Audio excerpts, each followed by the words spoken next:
आज ना झेंड्याजवळ खूप सारी गर्दी होती, भल्या बाया जमल्या होत्या. तर चला मग सांगतो काय होतं आज. तर आज होती सावित्रीबाई फुलेची जयंती. तर जयंती होऊन तर खूप दिवस झाले, पण आमची तर काही कार्यक्रम झाला नव्हता. त्याच्यानं बायानं मग दुसऱ्या दिवशी कार्यक्रम ठरवला होता. आणि कार्यक्रम ठरवल्यानंतर सगळ्या बाया सकाळी सकाळीच येऊन मस्त बसल्या होत्या तिथं.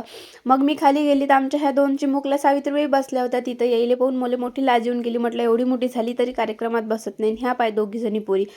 मग कार्यक्रम करून घेतला आणि त्याच्यानंतर मग गेली पार्लरला. तर आज श्रेया तर भल्ली कटिंग करून राहिली होती बा, भल्ली मन लावून भिडली होती. ते बटरफ्लाय हेअरकट करून राहिली होती ते.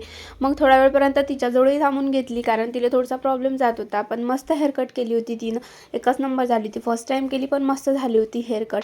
मग हेअरकट झाल्यानंतर पार्लरमध्ये तर सगळीकडे कामच चालू होते. म्हटलं आता श्रेया एवढं मोठं काम करून राहिली तर आपण तर करा.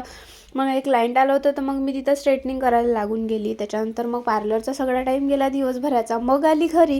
तर आज बाबांना आणल्या होत्या ह्या वाटाण्याच्या शेंगा. मला लयच आवडते ह्या हिवाळ्यात तळायचे ते. मग मस्त गरम गरम वाटाण्याच्या शेंगा भाजून घेतल्या आणि मग मस्त खाल्ल्या त्या.